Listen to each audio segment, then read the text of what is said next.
সবাই, আমি ডক্টর সাকিয়া হক। আজকে আমরা পড়ব রক্ত ও সঞ্চালন চ্যাপ্টারটা। তো এই চ্যাপ্টারটা সম্পর্কে প্রথমে একটু বলে নিই, সেটা হচ্ছে যে এই চ্যাপ্টারটা খুবই খুবই ইম্পর্টেন্ট। ঠিক আছে, যদি জুওলজিতে কোনো চ্যাপ্টার খুব বেশি ইম্পর্টেন্ট হয় তাহলে আমি এই চ্যাপ্টারের নামে তোমাদের বলবো। কারণ অনেক পরীক্ষায় দেখা গেছে যে এই চ্যাপ্টার থেকে একাধিক বলতে 5-6টার উপরেও প্রশ্ন কিন্তু এই একটা চ্যাপ্টার থেকে আসছে। সো এই চ্যাপ্টারটা তোমরা খুব ভালোভাবে পড়বা, শুনবা, আর কোনো সমস্যা হলে জানাবো। আচ্ছা, চলো শুরু করা যাক। রক্ত কি এটা আমরা সবাই জানি। হ্যাঁ, হাত কাটলে, কোনো জায়গায় পড়ে গেলে সবসময় দেখা যায় যে রক্ত বের হয়ে যাচ্ছে, তাই না? তো রক্ত লিকুইড, কানেকটিভ টিস্যু, তরল, যোজক টিস্যু, এগুলো তোমরা জানো। আমাদের শরীরে সাধারণত 5 থেকে 6 লিটার রক্ত থাকে এবং একটা মহিলার দেহে এটা হচ্ছে একটু কম থাকে, কারণ আমাদের মেনস্ট্রুয়েশন হয়, আমরা এমনি একটু জেনারেলি অ্যানিমিক হই বা একটু আমাদের রক্ত কম থাকে। বাট এমনি তুমি 5 থেকে 6 লিটার যদি বলো পরীক্ষার জন্য, এটা ইনাফ। দেহের মোট ওজনের 8% আমাদের রক্ত দিয়ে পূর্ণ থাকে। রক্ত সামান্য ক্ষারীয়, পিএইচ মাত্রা 7.35 থেকে 7.45, আপেক্ষিক গুরুত্ব 1.065। তোমাদের এই নাম্বারগুলো বলার কারণ হচ্ছে যে এই চ্যাপ্টারটা এত ইম্পর্টেন্ট। এখন পরীক্ষায় যদি তোমাকে এমনও অপশনে তুমি দেখো যে 7.34 থেকে 7.44, তাও কিন্তু এই অ্যান্সারটা কারেক্ট হবে না। তো তোমার জানতেই হবে যে এটা 7.35 থেকে 7.45, মানে অ্যান্সারগুলো তোমার খুব ডেফিনিট হওয়া লাগবে মেইন পরীক্ষার জন্য। ঠিক আছে, আচ্ছা। তো রক্তের ব্যাপারে আমরা প্রথমেই জেনে নাও যে রক্তকে দুইটা ভাগে ভাগ করা হয়। একটা হচ্ছে লিকুইড পার্টটা ইয়েলোইশ, হ্যাঁ, হলুদ, সেটা হচ্ছে রক্তরস বা প্লাজমা। আর এটা হচ্ছে রক্তকণিকা।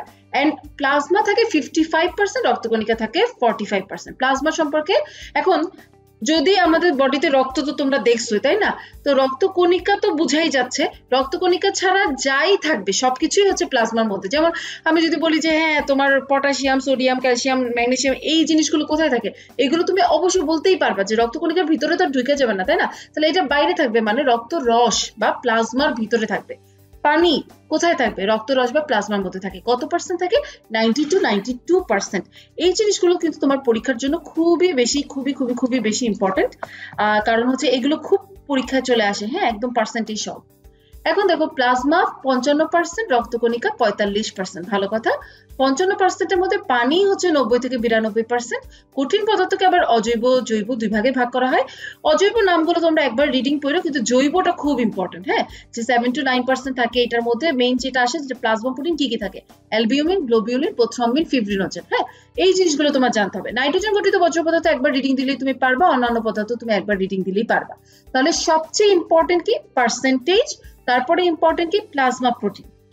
আচ্ছা, চলো আমরা পড়ে আসি রক্তকণিকা। এখন রক্তকণিকা সম্পর্কে তোমরা অনেক কিছুই জানো। রক্তকণিকাকে আমরা প্রথমে 3টা ভাগে ভাগ করব: লোহিত রক্তকণিকা বা এরিথ্রোসাইট, শ্বেত রক্তকণিকা বা লিউকোসাইট, অনুচক্রিকা বা থ্রম্বোসাইট। এখন লোহিত রক্তকণিকাকে রেড ব্লাড সেলও বলে, বা এটাকে আমরা শর্টকাটে বলতে পারি আরবিসি, তাই না? লোহিত রক্তকণিকা, রেড ব্লাড সেল, নাম শুনেই বোঝা যাচ্ছে। এটার আরেকটা টার্ম হচ্ছে এরিথ্রোসাইট। এগুলো আমি শিওর তোমরা জানো। শ্বেত রক্তকণিকা, এটাকে তাহলে শ্বেত মানে কি? সাদা, রাইট? তাহলে এটাকে আমরা বলবো হোয়াইট ব্লাড সেল, যেটাকে আমরা এক কথায় বলতে পারি ডাব্লিউবিসি। আর এটার আরেকটা নাম হচ্ছে লিউকোসাইট। অনুচক্রিকার ইংলিশ কি? প্ল্যাটেলেট। এইটার আরেকটা নাম কি? থ্রম্বোসাইট। তো আসো আমরা রক্তকণিকার এই যে 3টা নাম পড়লাম, এই 3টা সম্পর্কে আমরা জানবো।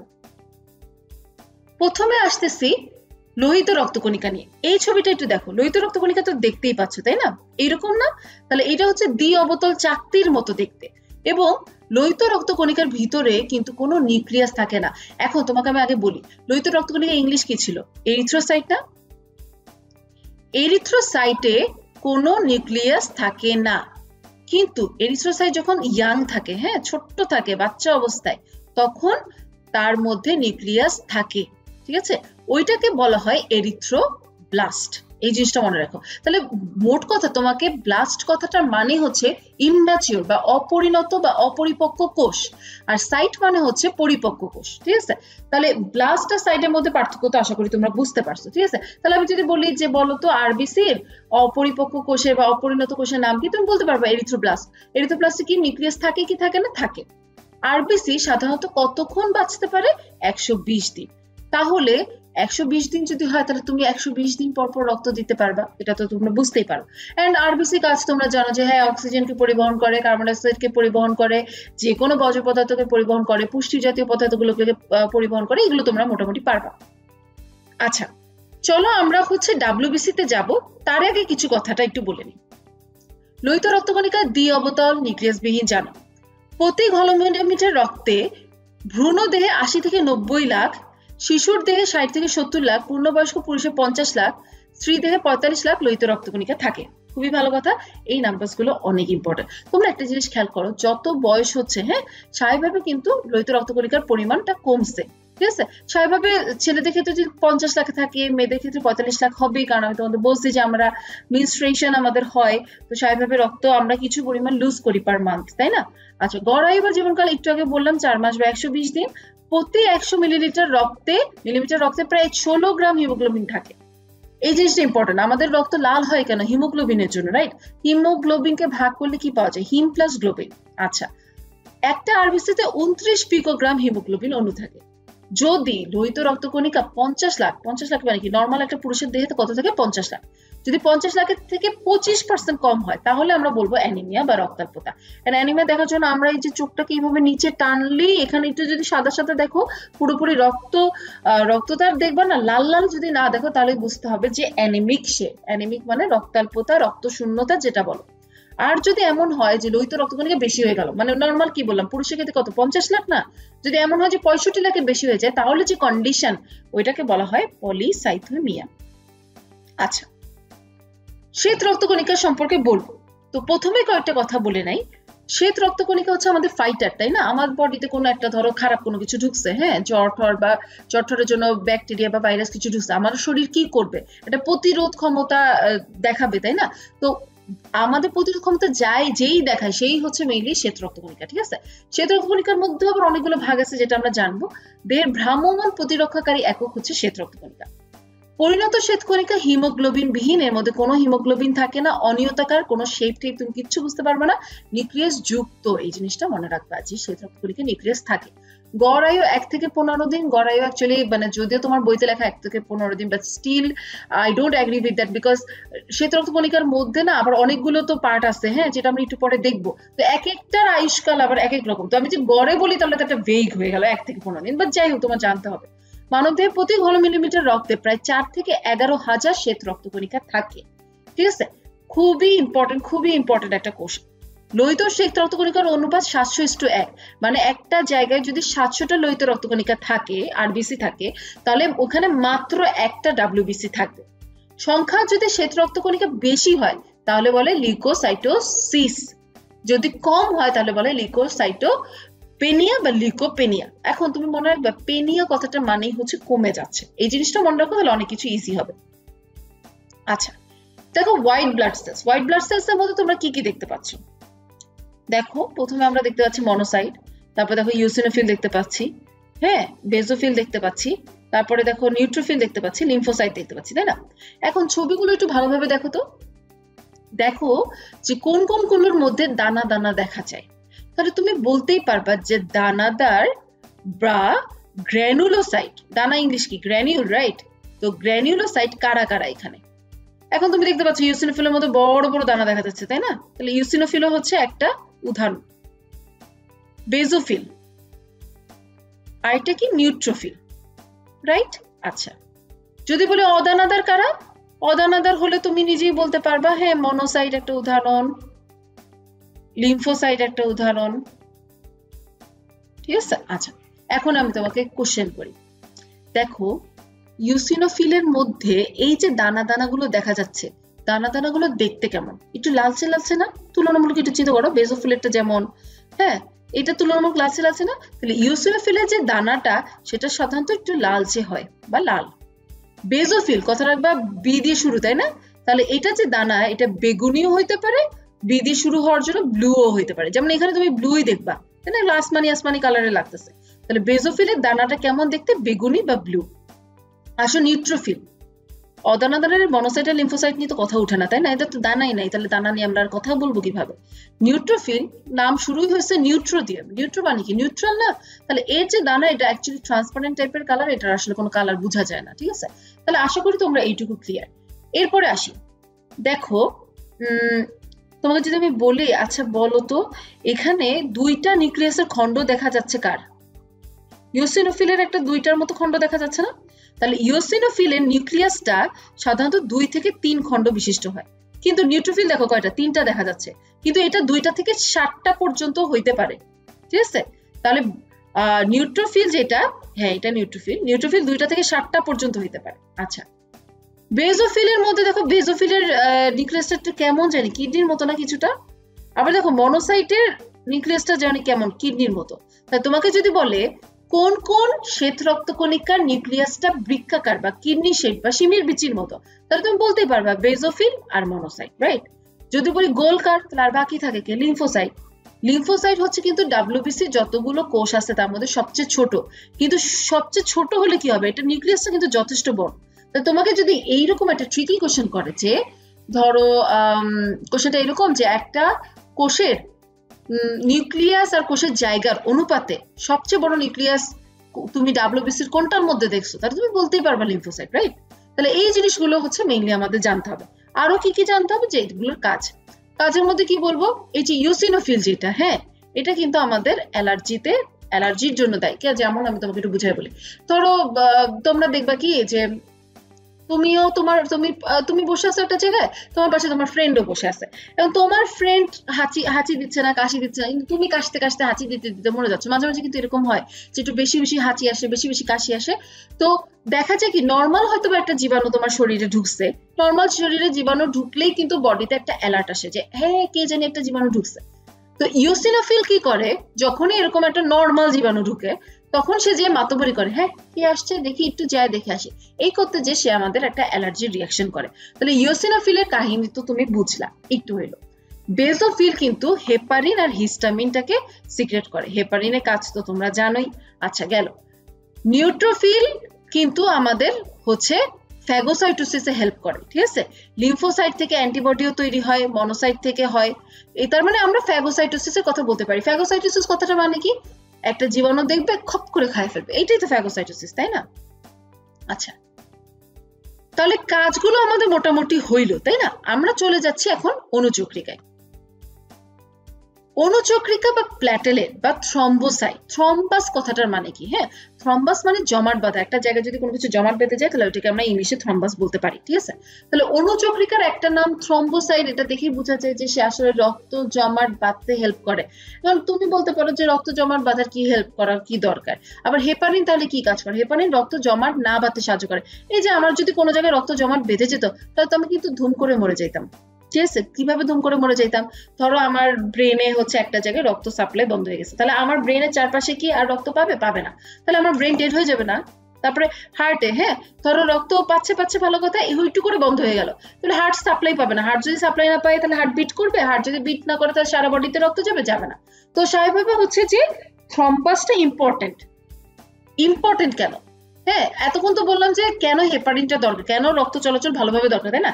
ইম্পর্টেন্ট তাহলে কেন হচ্ছে, ধরো তোমার হাত কেটে গেল, কারণ হাত কাটা যাওয়ার পরে তোমার কি রক্ত পাইতেই মানে বেয়েই চলে যাবে এরকম তো আসলে না। তো এটা তো থামার দরকার, থামার জন্য হচ্ছে যে এটা কাজ করে সেটা হচ্ছে অনুচক্রিকা। অনুচক্রিকা আমাদের সবচেয়ে ছোট রক্তকণিকা, এটারও নিউক্লিয়াস নাই, তাহলে নিউক্লিয়াস থাকলো কার? শ্বেত রক্তকণিকা, রাইট? আচ্ছা, আরেকটা কথা কি, প্রতি ঘন মিলিমিটার রক্তে এদের সংখ্যা প্রায় 2.5 থেকে 5 লাখ, আয়ু 5 থেকে 10 দিন, প্রধান রাসায়নিক উপাদান প্রোটিন আর স্টেফানি। আশা করি তোমরা এইটুকু বুঝতে পারছো।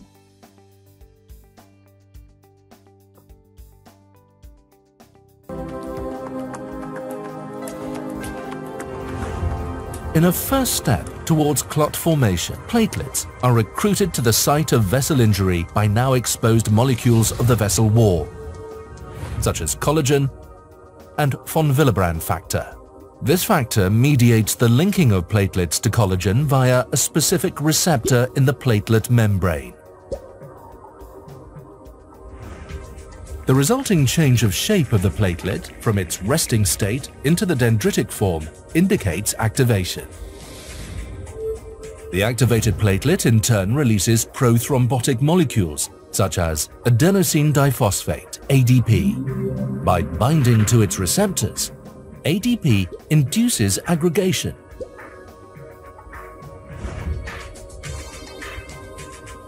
And recruits further platelets to the site. Thromboxane is another important mediator of platelet activation and aggregation. Under its influence, the platelets cross-link with each other. These interlocking mechanisms cause platelet activation to snowball.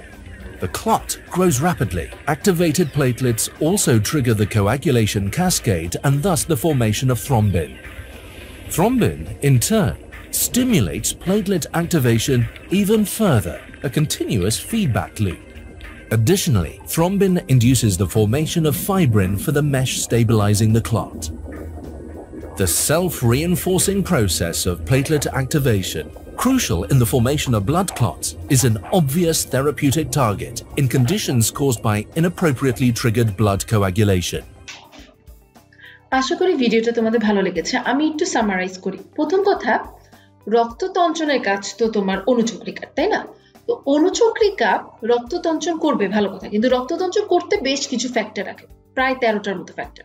তো 13টার মতো ফ্যাক্টরের নাম প্রত্যেকটা পড়া আমাদের কোনো দরকার নেই, আমাদের হচ্ছে মেইন 4টা জানতে হবে। তোমরা দেখবে যে আমরা যখন কোচিং এ পড়ছি তখন আমরা এটা দিয়ে পড়ছি, সব জায়গায় এইভাবে পড়াই যে ফুল পড়ে টুপ করে, নাম শুনছো কিনা?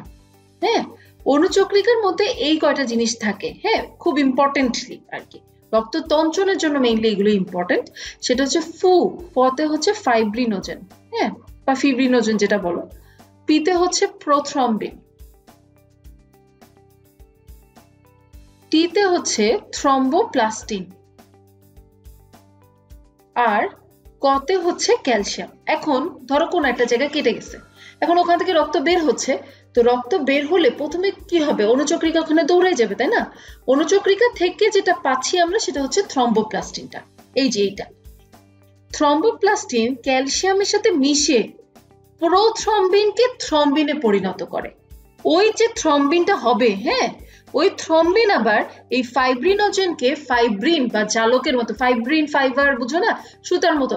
আর তোমরা দেখছো ভিডিওটাতে শেষে দেখাচ্ছিল যে সুন্দরভাবে বেশ কিছু মানে ওই যে যে জায়গাটায় কেটে গেছে ওই জায়গাটা সুন্দরভাবে অনুচক্রিকাগুলো আরো অনেক কিছুর সাথে মিলে ওই জায়গাটা জালের মতো একটা তৈরি করছে, ওইটার জন্য হচ্ছে ফাইব্রিনোজেন বা ফাইবারটা লাগে। ঠিক আছে, তো অনুচক্রিকার রক্ততঞ্চন প্রক্রিয়ার মধ্যে মেইন কথা কয়টা ফ্যাক্টর থাকে? 13টার মধ্যে কোনটা সবচেয়ে ইম্পর্টেন্ট? 4টা, প্রথম 4টা সবচেয়ে বেশি ইম্পর্টেন্ট। নাম কি? ফাইব্রিনোজেন, প্রোথ্রম্বিন, থ্রম্বোপ্লাস্টিন, ক্যালসিয়াম জানলাম। কোনটা পরে কোন স্টেপ হয়, জাস্ট একটা কোশ্চেন এরকম আসতে পারে যে আচ্ছা রক্ততঞ্চন প্রক্রিয়ার মধ্যে ফ্লোটা কেমন, কোনটার পরে কোনটা, এরকম একটা আসতে পারে, যার কারণে তোমাদের এটা জানতে হবে। চলো আমরা পরের স্লাইডে যাই।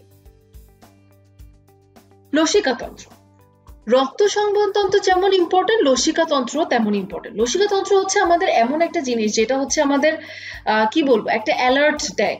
ধরো বডিতে কোন একটা ইনফেকশন ঢুকলো, আমার শ্বেত রক্তকণিকা টের পায় নাই, তাহলে লসিকাতন্ত্র একটা কি বলবো সাইরেনের মতো বাঁচায় যে হ্যাঁ ঘরের মধ্যে বা বাসার মধ্যে কোনো একটা সমস্যা হয়েছে, বড় ধরনের সমস্যা। ঠিক আছে, এবং লসিকাতন্ত্র অনেক জায়গায় আছে, বগলে, কুচকিতে, এইখানে অনেক জায়গায় লসিকাতন্ত্র আছে এবং প্রায় 400 থেকে 700টা লসিকা গ্রন্থি আছে এবং সবচেয়ে বড় গ্রন্থি যেটা সেটা হচ্ছে আমাদের প্লিহা, নাম তো শুনছো রাইট, স্প্লিন যেটাকে আমরা বলি। এবং দেখবো যে লসিকাতন্ত্র প্লাজমা যেমন আমরা একটু আগে পড়ছি না যে রক্তরসটা ঈষৎ হলুদ, হ্যাঁ, ওই রকমই লসিকাতন্ত্র ঈষৎ হলুদ, ক্ষারীয়। আপেক্ষিক গুরুত্বটা দুইটার মধ্যে বেশ চেঞ্জ, এই কারণে তোমার একটু জানতে হবে কোনটা 1.0165 আর কোনটা এই যে দেখো 1.01 থেকে 1.016। পিএইচ এর মান ওইটাই কত ছিল, পিএইচ এর মান এইটাই কত, ওইখানে পানির পার্সেন্ট কত ছিল, এখানে কঠিন পদার্থ পানির পার্সেন্ট কত। ঠিক আছে, এই জিনিসগুলো তোমাদের জন্য খুবই ইম্পর্টেন্ট, দুইটা পার্থক্য করে পড়াটা। অন্ত্রের প্রাচীরে সুবিকশিত লসিকা নালীতে ল্যাকটিয়াল বলে, ভালো কথা আমরা জানলাম। আর বেশি চর্বিযুক্ত খাবার যদি আমি খাই তাহলে আমার দুধের মতো যে সাদা লসিকা হয়ে যাবে তাকে কাইল বলে। জাস্ট এই দুইটা ইনফরমেশন তোমরা লসিকাতন্ত্র সম্পর্কে জানবা। আচ্ছা, চলে আসো হৃৎপিণ্ড নিয়ে। হৃৎপিণ্ড আমাদের জন্য খুবই ইম্পর্টেন্ট একটা পার্ট অবভিয়াসলি, এবং হৃৎপিণ্ড সম্পর্কে প্রথমেই বলি যে হৃৎপিণ্ডের কাজ কি বলো? কাজ হচ্ছে ভালোবাসা না, মেইন কাজ হচ্ছে যে অক্সিজেন সরবরাহ করা, তাই না? আমাদের রক্ত সংবহন করা, অক্সিজেনকে নিয়ে আসা, শরীরগুলোতে দেয়া, যত বজ্র পদার্থ কার্বন ডাইঅক্সাইড আকারে হয় সেগুলোকে আবার নিয়ে আসা, এই কাজই আমাদের হৃৎপিণ্ড। এখন হৃৎপিণ্ড যদি আমরা চিন্তা করি, হৃৎপিণ্ড কিন্তু অ্যাকচুয়ালি এরকম কোনো কিছু দেখতে না, ঠিক আছে? হৃৎপিণ্ড হচ্ছে তোমার দেখতে একদম, আমরা যদি স্পেসিফিক্যালি নাও বলি, এটা এইরকম দেখতে, ঠিক আছে? এখন এই যে আমি হাড়টা আঁকার চেষ্টা করলাম, এই যে নিচের দিকে যে পার্টটা আঁকলাম, এইটাকে আমরা বলতেছি অ্যাপেক্স, ঠিক আছে? এটা যেহেতু একটু কোনা করে আছে তাই এটাকে অ্যাপেক্স বলে। এখন অ্যাপেক্স চিন্তা করলে কিন্তু আমরা সবাই চিন্তা করি উপরের দিকে আছে, সেটা কিন্তু আসলে না।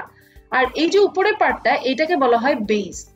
এন্ড হাড়টা প্রায় 12 সেন্টিমিটার লম্বা এবং 9 সেন্টিমিটার হচ্ছে প্রস্থ। হার্টের ওজন প্রায়, ছেলেদের ক্ষেত্রে এটা 300 গ্রাম, কিন্তু মেয়েদের ক্ষেত্রে সেটা 1/3 কম, তার মানে কিন্তু 100 গ্রাম কম। তার মানে কি 300 মাইনাস 100, এই জিনিসগুলো একটু বুঝে দিও। আচ্ছা, আরেকটা কথা, T5 টু T8 এর মাঝে অবস্থিত, মানে কি থোরাসিক ভার্টিব্রা, তোমরা আশা করি কঙ্কালতন্ত্র পড়ছো, তো থোরাসিক ভার্টিব্রার 5 নাম্বার থেকে 8 নাম্বারের মধ্যেই হার্ট থাকে। এখন হার্ট তো কোন দিকে থাকে বলো তো, ডান দিকে না বাম দিকে? বাম দিকে থাকে, তাই না? বাম দিকে থাকে এবং একটু মুখটা আর কি একটু ডান দিকে একটু যায় আর কি, খুব বেশি না, বাম দিকে বললেই হয় আর কি। কিন্তু কোন কোন মানুষের ক্ষেত্রে হার্ট ডান দিকে থাকতে পারে। আমি একটা মুভি দেখছিলাম হিন্দি, আই থিঙ্ক, সেখানে আমি দেখছিলাম যে লাখ মনে হয় মুভিটার নাম, আমি জানি না তোমরা দেখছো কিনা।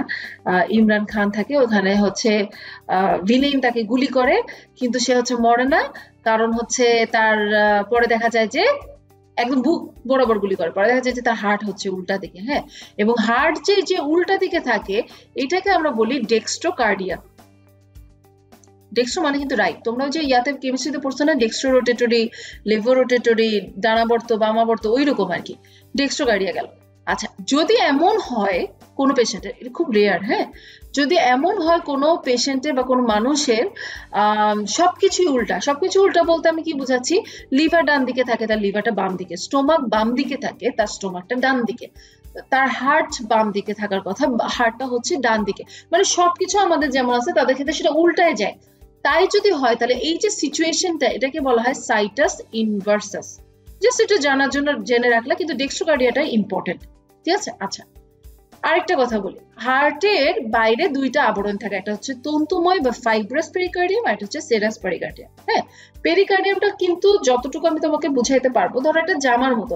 আমি যদি তোমাকে বলি যে আচ্ছা বলো তো তোমার শরীরের সবচেয়ে বাইরের লেয়ার এখন কোনটা দেখা যাচ্ছে, তুমি যদি বলো স্কিন, এটা কিন্তু অ্যাকচুয়ালি ট্রু হবে না। তোমার মেইন বাইরে কি দেখা যাচ্ছে? জামা কাপড়, রাইট? তুমি তার জামা কাপড় ছাড়া নাই, তো জামা কাপড়টা হচ্ছে পেরিকার্ডিয়াম। জামা কাপড় নিচে মানে ত্বক যেটা আমাদের শুরু হচ্ছে, সেটা হচ্ছে আমাদের মেইন প্রাচীর। তো এইটা হচ্ছে হৃৎপিণ্ডের প্রাচীর। যদি তোমাকে বলে, তুমি বলবা 3 স্তর বিশিষ্ট, এপিকার্ডিয়াম, মায়োকার্ডিয়াম, এন্ডোকার্ডিয়াম। আর যদি আবরণী বলে, তাও 2টা, তন্তুময় আর সেরাস, ঠিক আছে? প্রাচীরের মধ্যে একটা বলি, যদি বলে প্রাচীরের মধ্যে বাইরে কোনটা থাকে, তাহলে এপিকার্ডিয়াম বলাই যায়। যদি বলে মাংস বা মাসেল কোনটা থাকে, তাহলে মায়ো, কারণ তোমরা জানো মায়ো মানে হচ্ছে মাসেল, তাই না? আর এন্ডোকার্ডিয়াম হচ্ছে সবচেয়ে ভিতরের দিকে থাকে। আচ্ছা, হার্ট নিয়ে আমরা এই ভিডিওটা দেখার আগে আমি তোমাদের একটু সংক্ষিপ্ত আকারে বলি, তোমরা এমনিও জানো, তারপরে একটু বলবো আর কি, যে আমরা হার্ট তো ভাবে আঁকছি, আমি তোমাকে একটু বোঝানোর জন্য বলি। হার্টটাকে ধরো আমরা এরকম 4টা ভাগে ভাগ করলাম, এইটা এই পাশে আমার ডান, রাইট? তাহলে আমার আরেকজন যদি আমার কেউ সামনে থাকে, তার হার্টটা আমার এই দিকে ডানে চলে যাবে, রাইট? তাহলে এইটা হচ্ছে রাইট, এটা হচ্ছে লেফট, ঠিক আছে? এইটা আমাদের কি অ্যাট্রিয়াম, এটা আমাদের ভেন্ট্রিকল, এটা লেফট অ্যাট্রিয়াম, এটা লেফট ভেন্ট্রিকল। আচ্ছা, এখন তোমরা জানো যে রাইট অ্যাট্রিয়ামে বা ডান অলিন্দ, রাইট, ডান অলিন্দে প্রথমে উপর থেকে দূষিত রক্ত বলতে আমরা কি বুঝি? কার্বন ডাইঅক্সাইড যুক্ত রক্ত, তাই না?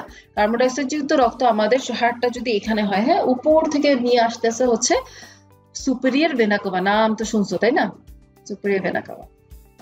আচ্ছা, আর নিচ থেকে নিয়ে আসতেছে হচ্ছে ইনফেরিয়র ভেনা কাভা।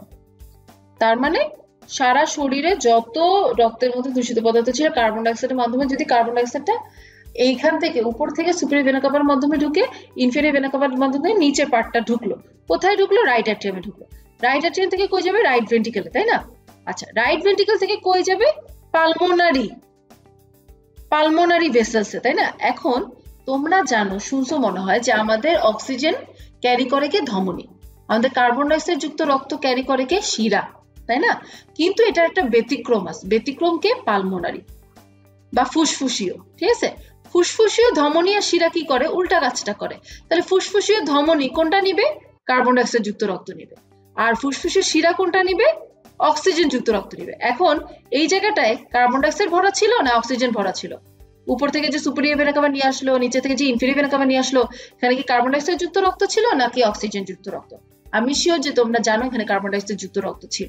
তো কার্বন ডাইঅক্সাইড যুক্ত রক্তটা কিন্তু রাইট ভেন্ট্রিকেলে আসছে, নিলয়ে আসছে, নিলয় থেকে এইটা চলে যাবে, তাই না? চলে যাবে কোথায়? ফুসফুসে ক্লিয়ার আপ হইতে, যে যাতে আবার অক্সিজেন সমৃদ্ধ রক্ত নিয়ে আসতে পারে। তাহলে এখানে কার্বন ডাইঅক্সাইড যুক্ত রক্ত না, কারণ কার্বন ডাইঅক্সাইড যুক্ত রক্ত কে নিবে? পালমোনারি ধমনী নিবে, যেহেতু এটা ব্যতিক্রম। ভালো কথা। এটা নিয়ে কই যাবে? লাংসে। লাংস কি করলো? কার্বন ডাইঅক্সাইড যুক্ত রক্তটাকে কার্বন ডাইঅক্সাইড বাইর করে দিল, অক্সিজেন যুক্ত রক্ত হয়ে সে লেফট অ্যাট্রিয়ামে প্রবেশ করলো। এখন আমি জানি আমার ছবি খুব খারাপ হচ্ছে, তোমাদের বোঝানোর জন্য বলতেছি, ঠিক আছে? আচ্ছা, এখন লেফট অ্যাট্রিয়ামে ঢুকলো, ভালো কথা। এখানে কি অক্সিজেন যুক্ত রক্ত না? তাহলে এইটা কি পালমোনারি ধমনী না শিরা? তাহলে পালমোনারি শিরা। তাহলে পালমোনারি শিরা কোথায় ঢুকবে? লেফট অ্যাট্রিয়াম বা বাম অলিন্দ। বাম অলিন্দ থেকে কই যাবে? বাম নিলয়। বাম নিলয় থেকে কই যাবে? অ্যাওর্টায়। অ্যাওর্টা মানে কি? মহাধমনী। অ্যাওর্টার মধ্য দিয়ে কই যাবে? অ্যাওর্টা থেকে সারা শরীরে সব জায়গায় সেই প্রত্যেকটা কোষে কোষে হচ্ছে অক্সিজেন পৌঁছায় যাবে। কথাটা তোমরা বুঝলা? তাহলে আমি আরেকবার বলি। তাহলে প্রথমে সুপিরিয়র ভেনা কাভা, উপর থেকে দূষিত রক্ত, ইনফেরিয়র ভেনা কাভা, নিচে থেকে দূষিত রক্ত নিয়ে এসে কই আসে? রাইট অ্যাট্রিয়ামে। রাইট অ্যাট্রিয়াম থেকে রাইট ভেন্ট্রিকেলে যায়, রাইট ভেন্ট্রিকেল থেকে পালমোনারি ধমনী না শিরা? ধমনী। ধমনীর মাধ্যমে চলে হচ্ছে লাংসে। লাংস সেটাকে বিশুদ্ধ টিশুদ্ধ করে অক্সিজেন যুক্ত করে সেটাকে লেফট অ্যাট্রিয়ামে পাঠায়। লেফট অ্যাট্রিয়াম থেকে লেফট ভেন্ট্রিকেলে যাবে, লেফট ভেন্ট্রিকেল থেকে অ্যাওর্টা দিয়ে সারা বডিতে চলে যাবে। আচ্ছা, এখন একটা কথা বলি। এই যে এটার কথা আমরা বললাম, এখন দেখো, তোমরা দেখো হার্টের একটা চাপের চোটে সারা বডিতে প্রত্যেকটা কোষে কোষে রক্ত চলে যায় না? তাহলে হার্টের এই জায়গাটা স্পেশালি, হ্যাঁ, যেটা অ্যাওর্টার সাথে কানেক্ট, এই জায়গাটাকে অনেক শক্তিশালী হইতে হয়। এই কারণে লেফট ভেন্ট্রিকেল যেটা, হ্যাঁ, লেফট ভেন্ট্রিকেল যেটা, এইটা কিন্তু তোমার হইতেছে প্রায় 3 স্তর পুরু থাকে। এইগুলো অতটা পুরু না, এই লেয়ারটা অতটা পুরু না, এটা চারপাশে অতটা পুরু নাই, এটা চারপাশে অতটা পুরু না, কিন্তু লেফট ভেন্ট্রিকেলের চারপাশে অনেক বেশি পুরু। কেন? কারণ এখানে অনেক বেশি প্রেসার কাজ করে। প্রেসার কাজ করলে এই জায়গাটা তো ফুলবে, তাই না? তাহলে দেখা যায় যে লেফট ভেন্ট্রিকেলের লেয়ারটা অন্য যতগুলো, লেফট অ্যাট্রিয়াম বলো, রাইট অ্যাট্রিয়াম বলো, রাইট ভেন্ট্রিকেল বলো, এদের যে লেয়ার বা প্রাচীরটা আছে এটা থেকে 3 গুণ বেশি মোটা হয়, কারণ অ্যাওর্টার অনেক কাজ। ঠিক আছে? আচ্ছা, আমরা যাব ভালভে, তার আগে চলো আমরা একটা ভিডিও দেখে নিই। Heart is an extraordinary machine. During your lifetime, your heart's muscular walls pump blood into blood vessels branching throughout your body.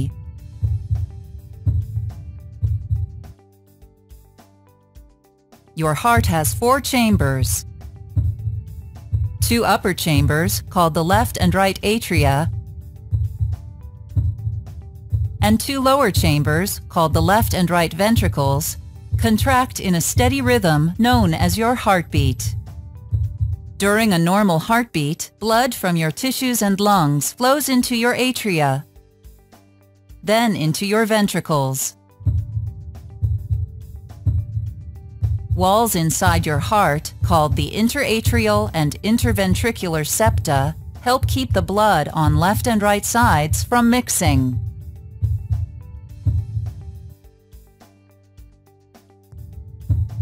Two valves sit like doors between your atria and ventricles to prevent blood from flowing backward into your atria.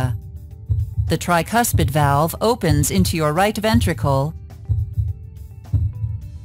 and the bicuspid valve, also known as the mitral valve, opens into your left ventricle. Strong, thin tissues, called chordae tendineae, hold your valves in place during the forceful contractions of your ventricles. Blood leaving the ventricles passes through another set of valves, the pulmonary valve between your right ventricle and pulmonary trunk, and the aortic valve connecting your left ventricle and aorta.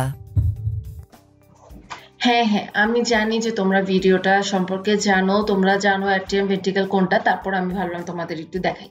আচ্ছা, এই ছবিটা একটু দেখো, এই ছবিটা নিয়ে আমি তোমাদের বেশি কিছু বলবো না, শুধুমাত্র দেখাচ্ছি যে অ্যাট্রিয়াম দেখানোর সময় দেখবা যে আমরা অনেক মানে ছক, এই যে একটু আগে তোমাদের যে পড়াইলাম দুইটা সমান সমান করে রাখছি, আসলে বাস্তবে কিন্তু এরকম থাকে না। হ্যাঁ, এইটাও কিন্তু বাস্তবে এত কালারফুল থাকে না, তোমরা বুঝতেই পারতেছো। যে হার্ট তোমরা যদি মেডিকেলে ঢুকো যা পড়বা তাতে আগা মাথা কিছু বোঝা যাওয়ার মতো না, ঠিক আছে? কারণ আফটার অল আমরা লাশের হার্ট তো পড়ি, তাই না? আমরা জ্যান্ত হার্টটাও এরকম এরকম হয় না, বেশ পিঙ্কিশ কালারের হয়। হ্যাঁ, আর এই যে দেখতেছো হলুদ হলুদ জিনিসগুলো, এগুলো হচ্ছে ফ্যাট, ঠিক আছে? তো স্বাভাবিকভাবে যদি আমরা মানে বেশি চর্বি জাতীয় খাবার খাই, তাকে বলতেছি আমি নিজেই খাই, তো স্বাভাবিকভাবে ওখানে হচ্ছে তোমার আমার হাড়টা নিলে দেখা যাবে যে চর্বি দিয়ে ভরা, ঠিক আছে? আচ্ছা, তাহলে এইটুকু হচ্ছে মাত্র অ্যাট্রিয়াম, এইটা যেমন একটা অ্যাট্রিয়াম। আর এখানে হচ্ছে ভেন্ট্রিকেল, ভেন্ট্রিকেলটা কিন্তু তুমি ওভাবে এখনই পার্থক্য করতে পারবা না। হ্যাঁ, করতে পারবা আর কি, মানে যে ওই যে যেভাবে আমরা 4 ভাগে ভাগ করি ওরকম ভাবে পারবা না। আর দেখো এখানে সুন্দরভাবে কালারফুল ভাবে এই যে অ্যাওটা দেখাচ্ছে, দেখছো? অ্যাওটার একটা জিনিস খেয়াল করছো যে অ্যাওটার 3টা ব্রাঞ্চ আছে, এই যে উপরে 3টা ব্রাঞ্চ গেল, এই 3টা ব্রাঞ্চ কিন্তু আমার পরীক্ষার জন্য ইম্পর্টেন্ট, বইতে কিন্তু অত ভালোভাবে লেখা নাই। হ্যাঁ, একটু মনে রাখো, বি তে হচ্ছে ব্রাকিওসেফালি, ঠিক আছে? এই যে দেখো এখানে লেখা আছে, আমি এখানে টেনে দিই। আচ্ছা, সি তে হচ্ছে ক্যারোটিড, ক্যারোটিড নাম তো শুনছো মনে হয় কোথাও না কোথাও। আচ্ছা, ক্যারোট না কিন্তু ক্যারোটিড। আচ্ছা, এসে কি সাবক্ল্যাভিয়ান, ঠিক আছে? আমরা ছোটবেলায় এভাবে পড়তাম যে হার্টের অ্যাওর্টা যেটা আছে, মহাধমনী যেটা, এটা 3টা ব্রাঞ্চ। হ্যাঁ, 3টা মেইন ব্রাঞ্চ আর কি, ব্রাঞ্চ কিন্তু অনেক। হ্যাঁ, 3টা মেইন ব্রাঞ্চ আর্চ অফ অ্যাওর্টার, ঠিক আছে? বিসিএস, ব্রাকিওসেফালি, ক্যারোটিড আর সাবক্ল্যাভিয়ান। ডান। আচ্ছা, দেখো এই ছবিটা একটু দেখাই, সিম্বাদের ইগনোর করো। আচ্ছা, যাই হোক, দেখো এইটা হচ্ছে অ্যাকচুয়াল হার্ট। হ্যাঁ, অ্যাট্রিয়াম ট্যান্ট্রিয়াম কিন্তু কিছুই ভালোভাবে বোঝা যাচ্ছে না, কিন্তু তোমাদের যে বলছিলাম না যে ভেন্ট্রিকেলটা অনেক মোটা থাকে, দেখো ভেন্ট্রিকেলের প্রস্থটা দেখছো কত মোটা। আবার এখানে যদি তুমি চিন্তা করো, এটা কিন্তু অতটা মোটা না যদি আমি এইটার সাথে কম্পেয়ার করি। আর এইখানে তো এই অ্যাওর্টার ভেন্ট্রিকেল মাঝে যে গ্যাপ তো অত বোঝাই যাচ্ছে না। তাহলে মোটামুটি তোমরা একটু দেখলা। আচ্ছা, একটা কথা একটু বলবো, ভালভ সম্পর্কে তো বলবো, কপাটিকা গুলা। হ্যাঁ, কপাটিকা কয়টা আছে কি বলবো আমি দেখাচ্ছি। কারণ কপাটিকা তো এইটা, তোমরা হচ্ছে কপাটিকা ভিডিওটা তোমরা দেখছো তাই না? কপাটিকা যদি এইটা হয়, কপাটিকার এই যে লম্বা লম্বা সুতার মতো দেখতে পাচ্ছ, এটাকে আমরা তখন কি বলছিলাম ভিডিওতে? কর্ডি টেন্ডিনি। এটা একটু মনে রাখো। আচ্ছা, আরেকটা কথা, এই যে কর্ডি টেন্ডিনি যে পেশির সাথে যুক্ত হচ্ছে, এই পেশিগুলোকে বলা হয় প্যাপিলারি পেশি। আচ্ছা, আমরা এটা নিয়ে আরেকটু আলোচনা করতেছি। আচ্ছা, এই যে চলেই আসছি কপাটিকা। তাহলে দেখো আমাদের অনুযায়ী কি ছিল, আমরা যদি এভাবে একবার হার্টটা আঁকি, এখানে আমাদের ছিল রাইট অ্যাট্রিয়াম, রাইট? এটা ছিল রাইট ভেন্ট্রিকল, এটা লেফট অ্যাট্রিয়াম, এটা লেফট ভেন্ট্রিকল, এরকম ছিল তাই না? কারণ এখান থেকে সুপিরিয়র ভেনা কাভা আসছিল, এখান থেকে ইনফেরিয়র ভেনা কাভা আসছিল। আচ্ছা, প্রথমে সহজ ভাবে যাই, এখান থেকে পালমোনারি ধমনী গেছিল, এখানে পালমোনারি শিরা ঢুকছিল, এখান থেকে অ্যাওর্টা বের হয়েছিল। আশা করি তোমাদের মনে আছে, ঠিক আছে? এই জায়গাটায় আর এই জায়গাটায় দুইটা কপাটিকা থাকে, এটার নাম পালমোনারি কপাটিকা, এটার নাম অ্যাওর্টিক কপাটিকা। খুবই ইজি, শেষ। এইখানে আর এখানে স্বাভাবিকভাবে কপাটিকা থাকে, ঠিক আছে? তো এইখানে যে কপাটিকা, এটাও অ্যাট্রিও ভেন্ট্রিকুলার, অ্যাট্রিয়াম আর ভেন্ট্রিকুলার মাঝখানে, তাই না? তাহলে অ্যাট্রিও ভেন্ট্রিকুলার কপাটিকা, এটাও অ্যাট্রিও ভেন্ট্রিকুলার কপাটিকা। কিন্তু এইটার একটা নাম আছে, কি নাম আছে? এটার নাম হচ্ছে ট্রাইকাসপিড কপাটিকা। দেখো তোমরা যখন ভিডিওতে দেখছিলা, তোমরা কি খেয়াল করছিলা যে এইরকম এইরকম এইরকম 3টা ভাগে ভাগ করা থাকে, বুঝছো কাসগুলো? তাহলে ওটাকে বলা হয় ট্রাইকাসপিড। আর যদি 2টা ভাগে ভাগ করা থাকে তাহলে সেটা হচ্ছে বাইকাসপিড। বাইকাসপিড তাহলে কোথায় থাকে? লেফট সাইডে। ছোটবেলায় আমি এই জিনিসগুলো খুব ভুলাইতাম যে আচ্ছা ঠিক আছে, ট্রাইকাসপিড কোন সাইডে, বাইকাসপিড কোন সাইডে, এটা মনে থাকতো না। পরে দেখলাম যে যেহেতু বাম দিকে বাইকাসপিড থাকে। বাইকাসপিডের আরেকটা নাম আছে যেটার নাম হচ্ছে মাইট্রাল। আজকাল কিন্তু আমরা কখনোই বাইকাসপিডটা ইউজ করি না, আমরা যখন অপারেশন দেখি তখন আমরা সবসময় মাইট্রাল বাল্ব ইউজ করি। আর মাইট্রাল বাল্বটাই বেশি ইন্টারন্যাশনালি রেকগনাইজ। তো স্বাভাবিকভাবে কোশ্চেনটা বাইকাসপিড কপাটিকা কোন দুইটা অ্যাট্রিয়াম ভেন্ট্রিকুলার মাঝখানে আছে কিনা এগুলোর থেকে বেশি আসতে পারে যে মাইট্রাল কপাটিকাটা কোথায়, ঠিক আছে? মানে বাইকাসপিডের জায়গায় মাইট্রাল। ট্রাইকাসপিড হয়ে গেল, বাইকাসপিড হয়ে গেল, অ্যাওর্টিক হয়ে গেল, পালমোনারি হয়ে গেল, তাই না? আচ্ছা, এখন দুইটা কপাটিকার নাম বলবো, একটা হচ্ছে থিবেশিয়ান, একটা হচ্ছে ইউস্টেশিয়ান। এই যে লেখা আছে থিবেশিয়ান আর ইউস্টেশিয়ান। আচ্ছা, এখানে দেখো যে এই যে তোমার ইনফেরিয়র ভেনা কাভা, তাই না? ইনফেরিয়র ভেনা কাভাটা যখন উপরে আসে, একটা রক্ত নিয়ে এসে উপরে ঢুকলো, তো রক্তটা গ্র্যাভিটির টানে নিচে চলে আসবে না? ওটা কি সহজে উপরের দিকে নেওয়া যায়? না, যেহেতু সহজে নেওয়া যায় না, এই জায়গায় একটা ভালভ লাগে যাতে যেই রক্তগুলো এখানে ভিতরে ভরতেছে এরা যাতে আবার চুপ চুপ চুপ করে নিচে না চলে যায়। তাহলে এখানে যে কপাটিকা থাকে সেটা হচ্ছে ইউস্টেশিয়ান, আর রাইট ভেন্ট্রিকল আর করোনারি সাইনাসের মাঝখানে যে ভালভটা থাকে সেটা হচ্ছে থিবেশিয়ান। আচ্ছা, সংযোগী টিস্যু বা জাংশনাল টিস্যু। সংযোগী টিস্যু বা জাংশনাল টিস্যুর মধ্যে তোমরা নাম বেশ কিছু শুনছো, যেমন এসএ নোড, এভি নোড, হ্যাঁ, পার্কিনজি ফাইবার নাম শুনছো কিনা, বান্ডেল অফ হিজ। আচ্ছা, প্রথমে বলে রাখি সবচেয়ে ইম্পর্টেন্ট যেটা সেটা হচ্ছে সাইনোআর্ট্রিয়াল নোড। সাইনোআর্ট্রিয়াল নোডটা হচ্ছে, যদি এখান থেকে এভাবে আমি হার্ট চিন্তা করি, হ্যাঁ, একদমই সাইনাস আর অ্যাট্রিয়ামের মাঝখানে হচ্ছে এইদিকে এইটা হচ্ছে সাইনোআর্ট্রিয়াল নোড, এটা হচ্ছে অ্যাট্রিয়াম আর ভেন্ট্রিকুলার মাঝে না, তাই এটা হচ্ছে এভি নোড। দুই পাশে এই যে চলে গেল, ঠিক আছে, এগুলো হচ্ছে বান্ডেল অফ হিজ। আর এই যে ছোট ছোট ছোট ছোট ছোট ছোট করে শিরা শিরা বের হয়েছে, এটা হচ্ছে পার্কিনজি ফাইবার। চলো আমরা জাংশনাল টিস্যু নিয়ে একটা ছোট্ট ভিডিও দেখে আসি। Conducting system of the heart. Components. The conducting system of the heart is made up of specialized cardiac muscle fibers and is responsible for initiation and conduction of cardiac impulse. The conducting system of the heart consists of the following 5 components: sinoatrial node, atrioventricular node, atrioventricular bundle, right and left branches of bundle of His, subendocardial Purkinje fibers. Sinoatrial node. Sinoatrial node is also known as node of Keith-Flack. It is a small horseshoe-shaped mass having specialized myocardial fibers situated in the wall of the right atrium in the upper part of sulcus terminalis, just below the opening of the superior vena cava. It is known as pacemaker of the heart because it generates impulses about 70 per minute and initiates the contraction of cardiac muscle producing a heartbeat. Atrioventricular node is also known as node of Tauera. It is smaller than the SA node and is located in the lower part of the atrial septum, just above the attachment of septal cusp of the tricuspid valve or opening of the coronary sinus. It conducts the cardiac impulse to the ventricle by the atrioventricular bundle. The AV node is capable of generating impulses at a rate of about 60 per minute. The speed of conduction of cardiac impulse, which is about 0.11 seconds, provides sufficient time to the atria to empty their blood into the ventricle before ventricles start contracting. Atrioventricular bundle. It begins from the AV node, crosses the AV ring, and runs along the inferior part of the membranous part of the interventricular septum, where it divides into the left and right branches. Since the skeleton, which is a fibrous framework of the heart, separates the muscles of atria from the muscles of the ventricles, the bundle of His is the only means of conducting impulses from the atria to the ventricles. Right and left branches of the bundle of His. The right branch passes down to the right side of the interventricular septum and then becomes subendocardial on the right side of the septum. A large part of it continues in the septomarginal trabeculum to reach the anterior papillary muscle and anterior wall of the ventricle. Its Purkinje fibers then spread out beneath the endocardium. The left branch descends on the left side of the ventricular septum, divides into Purkinje fibers which are distributed to the septum and left ventricle. Purkinje fibers. They are the terminal branches of the right and left branches of the bundle of His and spread subendocardially over the septum and the rest of the ventricular wall. The conducting system and mode of contraction of cardiac muscle is summarized as follows. The SA node, a spontaneous source of cardiac impulse, initiates an impulse which rapidly spreads to the muscles of the atria, making them contract. The AV node picks up the cardiac impulse from atria and conducts it through the atrioventricular bundle and its branches to the papillary muscles and the walls of the ventricles.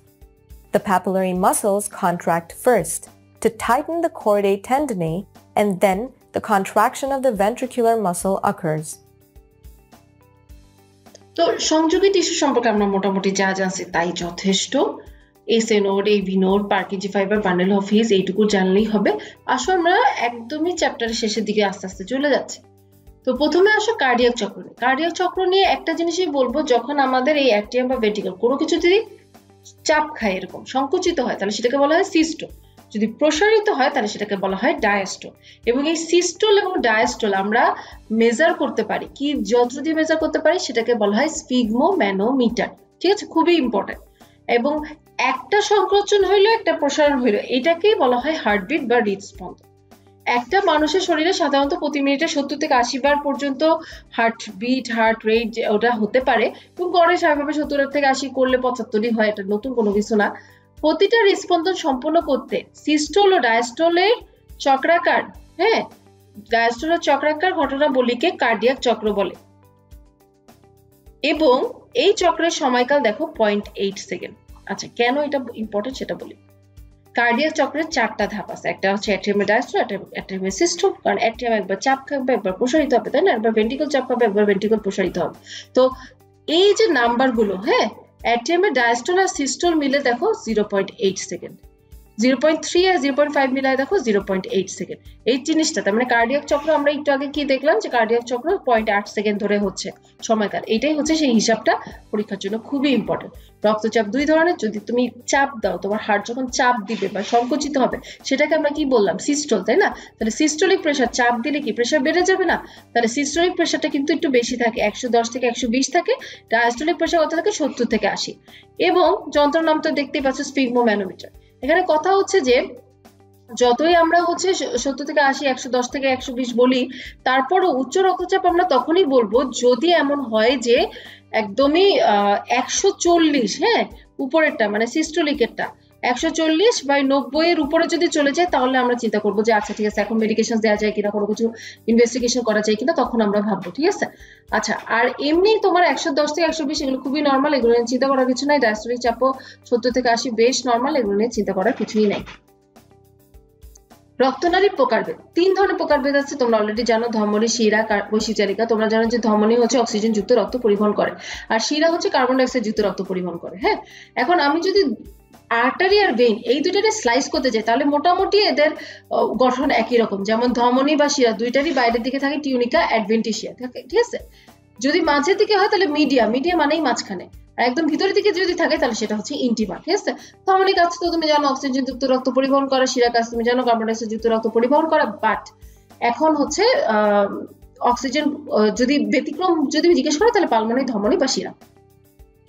আচ্ছা, আমরা আসি হার্টের ব্যাপারে। এখন ধরো কোন একটা রোগী আসছে, হ্যাঁ, রোগী এসে বলতেছে যে আমার বুকে প্রচন্ড ব্যথা। তুমি জিজ্ঞেস করলো কোথায় ব্যথা, ডান দিকে না বাম দিকে? সে বললো বাম দিকে বা ডান দিকে। তাহলে তুমি বুঝবে যে ব্যথাটা আসলে মেইনলি হার্টের নাও হইতে পারে। তবে সেই যদি বলে যে আমার বুকের মাঝখানে ব্যথা, হ্যাঁ, আবার আমার ব্যথাটা কেমন জানি উপরের দিকে যাচ্ছে, হ্যাঁ, আবার হাতের দিকে, বাম হাতের দিকে ছড়ায় যাচ্ছে, ইভেন দাঁত পর্যন্ত ব্যথা হতে পারে, এরকম যদি হয়, তাহলে সেটা বুঝবা যে অ্যাকচুয়ালি হার্টের কোন একটা প্রবলেমের কারণে এটা হচ্ছে। ঠিক আছে, তাহলে এই যে বুকের ব্যথা, এটাকে আমরা প্রথমেই বলি হচ্ছে অ্যানজাইনা। যদি এমন হয় যে হার্ট অক্সিজেন সাপ্লাই কাউকে দিতে পারতেছে না, হ্যাঁ, তাহলে হার্ট অ্যাটাক হবে। এন্ড হার্ট যদি কাজ না করতে পারে তাহলে সেটা হার্ট ফেইলিয়ার, সেটা পরের কথা। প্রথমেই হচ্ছে তোমার অ্যানজাইনা। আচ্ছা, অ্যানজাইনা বলো আর তোমার হইতেছে হার্ট অ্যাটাক বলো বা হার্ট ফেইলিয়ার বলো, এগুলোর জন্য মেইনলি তোমার হচ্ছে চিকিৎসা তো নিতেই হবে। এখন চিকিৎসার মধ্যে প্রথম কথা হইতেছে তুমি প্রথমে বলবা যে খাওয়া দাওয়া কমায় দেন, এক্সারসাইজ করেন, লবণ খাবেন না, এই টাইপের কথাবার্তা বললা। তারপরও দেখলা যে কোনো লাভ নাই, এখন তার হচ্ছে ব্লক এত বেশি হয়ে গেছে যে তার সার্জারি করতে হবে। এখন সার্জারি করতে হবে যদি এমন হয়, এখন লাং মানে এমন তো সম্ভব হচ্ছে না যে সার্জারিটা তো যদি কোনো একটা যন্ত্রের সাহায্যে করে, হ্যাঁ, যেখানে হচ্ছে হার্টটাকে বিট করার দায়িত্ব হচ্ছে তারাই করে নিবে, তাহলে সেটা হচ্ছে অন পাম্প সার্জারি। হ্যাঁ, একটা যে কোনো একটা মেশিন চালু কর মানে হার্টের অপারেশনটা করা। যদি এমন হয় যে তুমি কোনো আলাদা কোনো অপারেশনের সাপোর্ট নাও নাই, মানে আলাদা কোনো মেশিনের কোনো সাপোর্ট নাও নাই, তুমি হচ্ছে ওই বিটিং হার্টের উপরেই অপারেশনটা করতেছো, তাহলে সেটাকে বলা হয় অফ পাম্প সার্জারি বা বিটিং হার্ট। আর যদি দেখো যে বিদেশে গেছো, দেখলা যে আল্লাহ সুন্দর, কি সুন্দর রোবটরা সুন্দরভাবে ধরে ধরে কাজ করতেছে, তাহলে সেটা রোবট সহযোগী সার্জারি বা মিনিমাল ইনভেসিভ সার্জারি। ঠিক আছে, মানুষের বিচার বিবেকের জন্যই কিন্তু হচ্ছে রোবটের উপর পুরোপুরি ছেড়ে দেয়া যায় না। আচ্ছা, পেসমেকার, যদি এমন হয় যে পেসমেকার বসাতে হবে, এছাড়া কোনোভাবেই কাজ করতেছে না, সংযোগী টিস্যুগুলো এসএ নোড হয়ে এবি নোড হয়ে এভাবে যাচ্ছে না, ঠিক আছে, তাহলে আমাদের লাগবে হচ্ছে পেসমেকার। পেসমেকার আবার 3 ধরনের হয়, দেখো, একটা একপ্রকোষ্ঠ, একটা দ্বিপ্রকোষ্ঠ, একটা ত্রিপ্রকোষ্ঠ। যদি এমন হয়, হ্যাঁ, যে হয় এইটাই না হয় এইটাই, যে কোনো একটাই তার আছে পেসমেকারের, তাহলে সেটা হবে একপ্রকোষ্ঠ। যদি এমন হয় যে এখানেও একটা তার আছে এখানেও একটা তার আছে, তাহলে দুইটা, তাহলে দ্বিপ্রকোষ্ঠ। যদি এমন হয় যে এখানে একটা তার এখানে একটা তার এখানে একটা তার, 3 জায়গায় 3টা তার আছে, তাহলে সেটা হচ্ছে ত্রিপ্রকোষ্ঠ। সাধারণত চতুর্থ প্রকোষ্ঠ হয় না, তার মানে কোনটা সবসময় বাদ যায়, লেফট অ্যাট্রিয়ামটা সবসময় বাদ যায়, ঠিক আছে। আচ্ছা, একটা কমন কোশ্চেন থাকে, পেসমেকারটা কোথায় বসান? সবাই এটা উত্তর দেয় যে হ্যাঁ হার্টের ভিতরে বসায়। হার্টের ভিতরে যদি পেসমেকার বসাতো তাহলে তো হয়েই যেত, মানে হার্টই শেষ হয়ে যেত, নষ্ট হয়ে যেত। তাহলে পেসমেকারটা আমরা এই যে আমাদের ক্ল্যাভিকল যেটা আছে এটা ঠিক নিচে আমরা হচ্ছে বসাবো। আচ্ছা, অ্যাঞ্জিওপ্লাস্টির কথা আসি। আমাদের হার্টে ধরো ব্লক হইলো, এখন একটা ব্লক মানে কি হচ্ছে যে একটা আর্টারি বা ধমনী, এটা চর্বি এত জমছে যে এইখানকার জায়গাটা এত ন্যারো হয়ে গেছে যেখান থেকে রক্ত যেতে চায় না। এটাই তো হচ্ছে তোমার মেইন সমস্যা, তাই না? তো এইটাকে কিভাবে ছাড়ানো যায়, এন্ড সেটার যে পদ্ধতি সেটাকে বলা হয় অ্যাঞ্জিওপ্লাস্টি। অ্যাঞ্জিওপ্লাস্টি আবার 4 ধরনের, দেখো, balloon, laser, atherectomy, coronary stenting. আমি একটু শর্টকাটে বলি। বেলুন হচ্ছে যে তুমি ধরো একটা স্টেন্ট এখানে ঢুকায় এইটাকে যদি একটু ফুলাই দাও তাহলে সেটা হচ্ছে আমরা বেলুন বলি, ঠিক আছে। এমন যদি হয় যে তুমি এই জায়গাটুকু, এই যেখানে চর্বি এটুকু কেটেই ফেললাম, তাহলে সেটা হচ্ছে অ্যাথেরেক্টমি। আর যদি স্টেন্ট ঢুকায়, যে দেখো জালির মতো একটা স্টেন্ট ঢুকাচ্ছে, যে যদি এমন হয় যে উপর থেকে চাপও লাগে, এই পাশ থেকে চাপও লাগে চর্বি, তারপরেও হচ্ছে এটা সহজেই ওই জায়গাটাকে ধরে রাখতে পারবে, এটাই হচ্ছে তোমার অ্যাঞ্জিওপ্লাস্টি। তো আমরা অনেক কথা বললাম, অনেক কিছু জানলাম। তোমরা সুস্থ থাকো, কোনো প্রশ্ন থাকলে আমাদের জানাবা, কুইজগুলো সুন্দরভাবে দিবা। ধন্যবাদ।